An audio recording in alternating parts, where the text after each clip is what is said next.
Good morning friend, সবাই কেমন আছো? আমি তো খুব ভালো আছি, আশা করি তোমরাও সবাই ভালো আছো।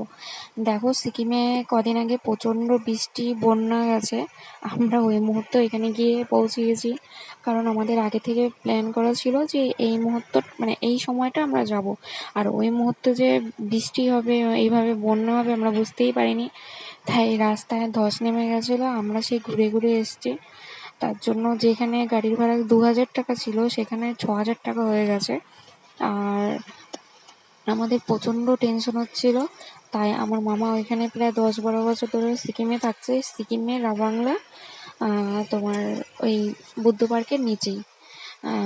ওইখানে মামা ওইখানে থাকছে প্রায় 10-12 বছর তো হয়েই যাবে।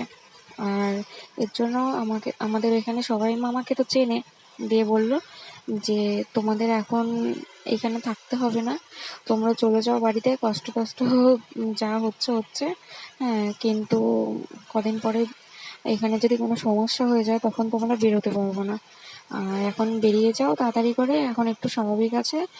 আর বৃষ্টি যদি বেশি হয়, রাস্তায় ধস নামলে তোমরা বেরোতেই পারবে না। হুম, তোমরা দরকার হয় সেপ্টেম্বর মাসের দিকে আসবে। এবার আমরা এখন মানে ভয়ে ভয়ে কি করব, গুটিসুটি মেরে সবাই বসেছিলাম যে না, বাড়ি চলে যাই, পরে আবার আসবো।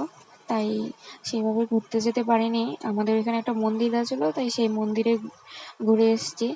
আর যখন আসছিলাম তখন যখন মানে প্রচণ্ড বৃষ্টি হচ্ছিল, আবার যখন মানে হালকা স্বাভাবিক বৃষ্টি হচ্ছিল তখন ভিডিওগুলো করছিলাম।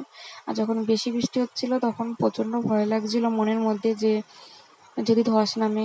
পাহাড় থেকে এমনভাবে মানে ঝর্ণা দিয়ে জল পড়ছে, সেই মানে যেন কাদামাটি মাখা পুরো হলুদ জলগুলো। প্রচণ্ড ভয় লাগছিল। আর দূরের পাহাড়গুলো তো খুব ভালো লাগছিল, মনে হয় মানে আকাশ কোনটা পাহাড় কোনটা, গাছ তো দেখাই যাচ্ছিল না কুয়াশার জন্য। মানে এত সুন্দর লাগছিল তোমাদের বোঝাতে পারবো না। আর যারা যারা সিকিমে গেছো তারা তো জানোই যে কেমন। হুম, খুব সুন্দর জায়গা।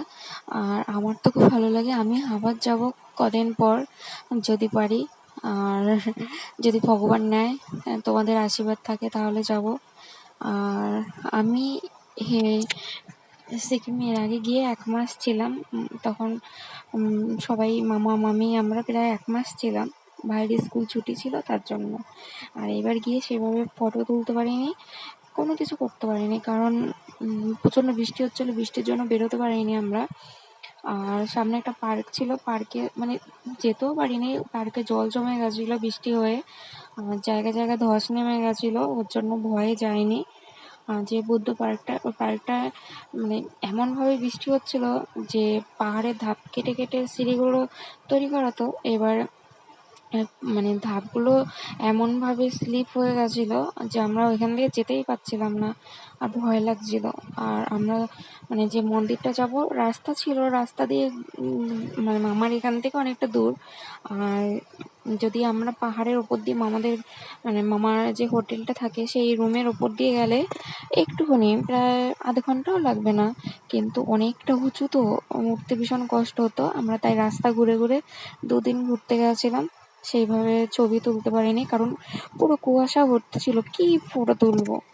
হুম, ওর জন্য তুলতে পারিনি। আর এত কুয়াশা, কুয়াশার জন্য আমরা সেইভাবে বেরোতে পারিনি, কারণ কুয়াশাতে আমাদের সোয়েটার টোয়েটার সব ভিজে যেত। আর ঘুরতে যে যাব মানে একটা মনের মধ্যে তো সাহস থাকা দরকার, সেইটুকু সাহস ছিল না।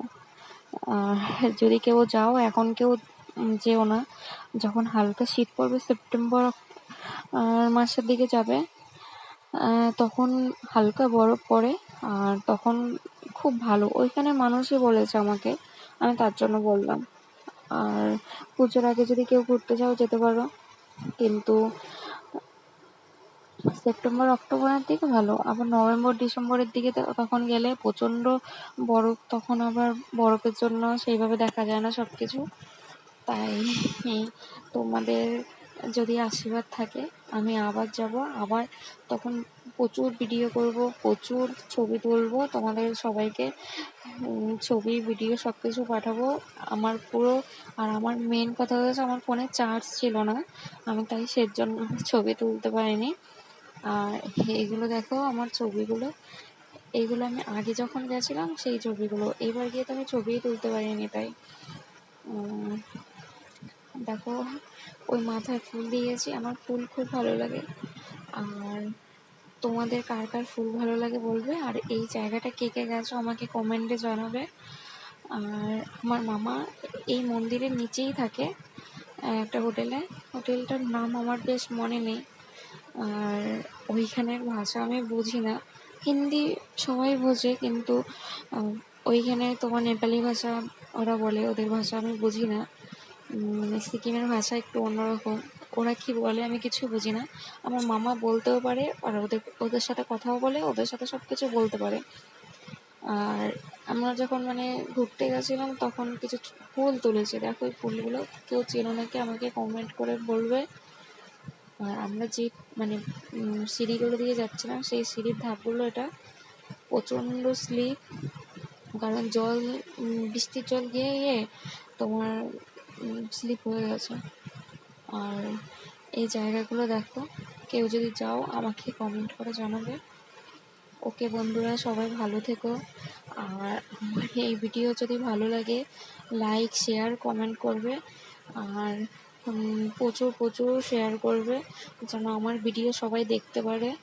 আর আমি চাই তোমাদের আশীর্বাদে যেন আমি আরেকটু এগিয়ে যেতে পারি।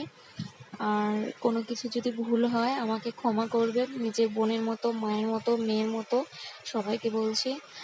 আর এইটুকু বলবো, সবাই আশীর্বাদ করবেন যেন আমি আরও এগিয়ে যেতে পারি। আর তোমাদের আশীর্বাদ ছাড়া আমার কিছুই করা সম্ভব হবে না, কারণ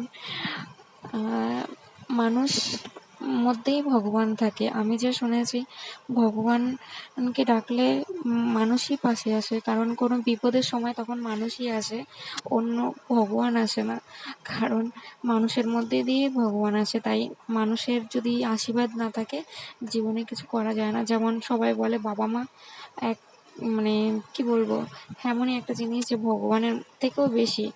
কারণ ভগবানকে আমরা চোখে দেখিনি, তাই ভগবানকে সেভাবে বিশ্বাস অনেকে করে অনেকে করে না। আমি তো ভগবানকে খুব বিশ্বাস করি, তাই তোমাদের বলছি তোমাদের মধ্যেই ভগবান আছে, আর তোমাদের সবাইকে আমি খুব বিশ্বাস করি। আমার ভিডিও যদি দেখো সাবস্ক্রাইব আর শেয়ার করবে।